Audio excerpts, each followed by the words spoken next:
अब तक हमारे मथुरा वृंदावन के धर्मगुरु पब्लिक को ठगने का काम करते थे, लेकिन हमारे मथुरा वृंदावनों को पटकनी मध्य प्रदेश वालों ने दे दिया।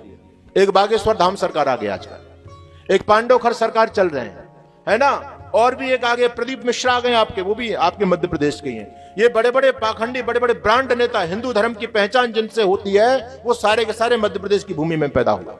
और सारे के सारे पाखंडी। प्रदीप मिश्रा क्या कह रहे हैं, धर्मगुरुओं की स्थिति बता रहा हूं। प्रदीप मिश्रा कहते हैं कि अगर तुमने एक साल भर में एक अक्षर भी किताब का नहीं पढ़ा है, चिंता करने की कोई आवश्यकता नहीं है।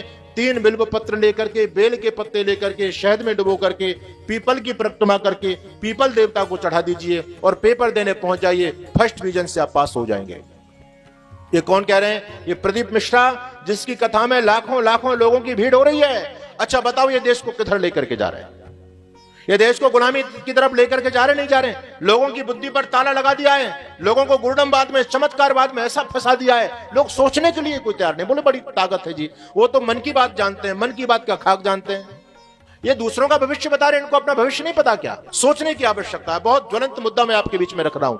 हो सकता है आप लोगों को इन बातों पर अभी कम यकीन होगा, लेकिन आने वाले समय में जब आप अपनी दुर्गति देखते हैं, धर्म की पतन की, दिन प्रतिदिन पतन हो रहा है, ये पाखंड चरम सीमा पर बढ़ता चला जा रहा है। जगह जगह कथाएं हो रही हैं, लोगों को उल्लू बनाया जा रहा है, कोई भूत प्रेत के नाम से, कोई जिन्न पिशाच के नाम से, कोई शनि राहु केतु के नाम से, कोई वास्तु शास्त्र के नाम से, तो कोई ज्योतिष शास्त्र के नाम से पब्लिक को ठगने का काम कर रहा है। आजकल हमारी माताएं बहनें, आजकल के नौजवानों को अपने बाहुबल पर विश्वास नहीं रहा, अपने कर्म पर विश्वास नहीं है, भाग के पीछे भाग रहे हैं। अरे उनको ये नहीं पता, भाग्य तो भले लोगों कर्म से बनता है।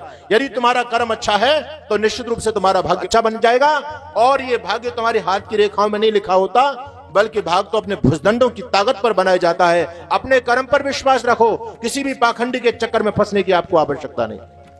कुछ नहीं है, ये हाथ देखने वाले हैं ना, सारे के सारे पाखंडी, कुछ नहीं। मैं आपके सामने बैठा हुआ, मैंने अपने जीवन में कई बार लोगों को हाथ दिखाए, बचपन में दिखाता था, क्योंकि हर व्यक्ति को उत्सुकता होती है अपने भविष्य जानने की।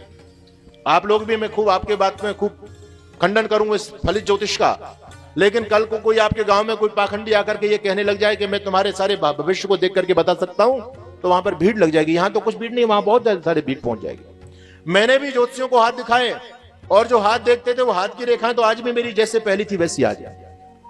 मुझे 3 बात बताई ज्योतिषियों ने। पहली बात ये बताई, बचपन की बात थी, पहली बात ये बताई कि तुम पढ़ लिख नहीं पाओगे, तुम्हारे हाथ में विद्या की रेखा नहीं है, मूर्ख रहोगे, अनपढ़ रहोगे। पहली बात उनकी झूठ निकली, बिल्कुल फेक। मैंने अपने जीवन में कई विषयों से आचार्य किया और 2 विषयों से एमए किया। उनकी पहली बात झूठ निकली, उन्होंने कहा विद्या नहीं पढ़ सकते। मैं देश विदेश में धर्म प्रचार के लिए जाता हूं, बड़े बड़े मंचों पर जाता हूं, अगर मैं मूर्ख होता तो क्या मुनि जी यहां बुलाते आपके बीच में मुझे? कहां गया इनका ज्योतिष? बिल्कुल फेक, झूठी बात है ना, कुछ नहीं जानते ये। दूसरी बात मुझे बताई कि तुम्हारी 2 शादी होंगी, मेरी एक भी नहीं हुई, मैं बाबा जी हूं आपके सामने बैठा हुआ, ये भी बात बिल्कुल फेक। तीसरी बात, मैं 3 बात सत्य बोलता हूं, तीसरी बात उन्होंने बताई कि तुम्हारे हाथ में लक्ष्मी का वास नहीं है, तुम बहुत दरिद्र रहोगे, बहुत निर्धन रहोगे, पता नहीं कैसे जैसे तैसे तुम्हारा गुजारा हो पाएगा। इनकी ये बात भी बिल्कुल झूठ है। वैसे तो हम सन्यासी हैं, अभिमान नहीं करना चाहिए, जो कुछ भी दिया हुआ है भगवान का दिया हुआ है, समाज का दिया हुआ है, लेकिन हम बहुत सारी संस्थाएं चलाते हैं। अभी हम बहुत बड़ा गुरुकुल बना रहे हैं, जिसके प्रथम चरण का उद्घाटन हम फरवरी में करने वाले हैं, जिसमें टारगेट है जिसमें 5000 विद्यार्थी बैठ करके पढ़ सके।